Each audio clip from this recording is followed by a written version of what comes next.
They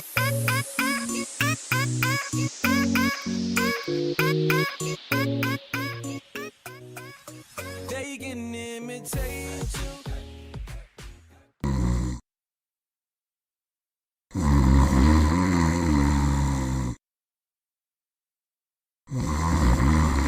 Good morning, class. Let's have a short review about our lesson last time, all about inverse relation. As you remember, to find the inverse of the relation of an ordered pair is by simply switching the x and y values of every ordered pair. Class, as you remember, the graph of an inverse relation is a reflection of the graph of f of x in the line y equals to x.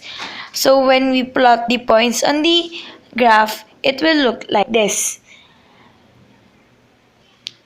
And now, let's jump into our another lesson, which is graph of the inverse function.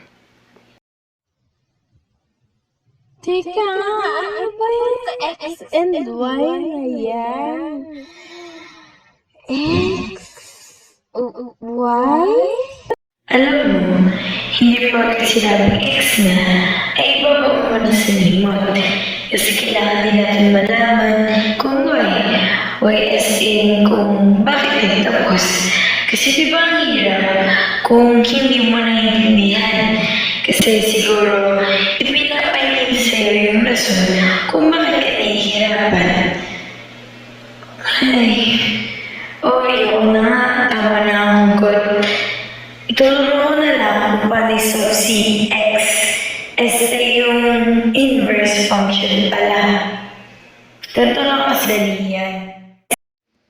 An inverse function goes the other way. Let's start with an example. Here we have the function f of x is equals to 2x plus 3. Written as a flow diagram, x multiplied by 2 is equals to 2x, add 3 is equals to 2x plus 3. While the inverse function just goes the other way. Y subtract by 3 is equals to y minus 3 divided by 2 is equals to y minus 3 over 2. So the inverse of the function 2x plus 3 is equals to y minus 3 over 2. The inverse is usually shown by putting a little negative 1 after the function name, like this. We say f inverse of y. So, the inverse of f of x is equals to 2x plus 3 is written as f inverse of y is equals to y minus 3 over 2. Let's go back to where we started. The cool thing about inverse is that it should give us back the original value. For example, using formula y is equals to 2x plus 3, we can start with x is equals to 4. F of 4 is equals to 2 times 4 plus 3 is equals to 11. We can then use the inverse on the 11. F inverse of 11 is equals to 11 minus 3 over 2, and it will equals to 4. And we magically get 4 back again.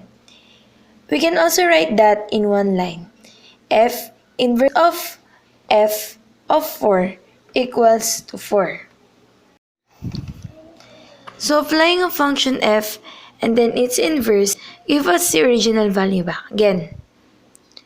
We could also have put the function in the other order and it still works. For example, let's start with f inverse of 11 is equals to 11 minus 3 over 2 is equals to 4. And then f inverse of 4 is equals to 2 times 4 plus 3 is equals to 11. So, we can say that f of f inverse of 11 is equals to 11. Let's solve using algebra. We can work out the inverse using algebra.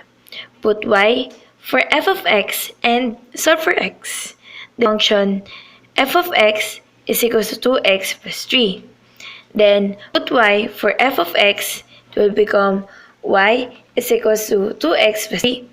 Then, subtract 3 from both sides, and the equation will be y minus 3 is equals to 2x, and divide both sides by 2, it will become y minus 3 over 2 is equals to x. Last, swap sides and the equation will be x is equals to y minus 3 over 2. Solution. Put f inverse of y for x and the final answer will be f inverse of y is equals to y minus 3 over 2. And this method works well for more difficult inverses.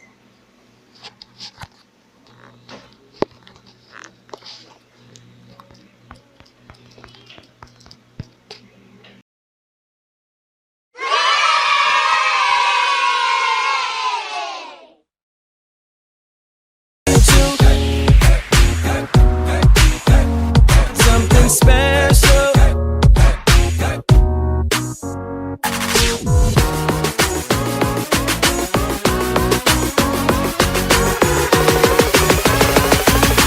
What you got?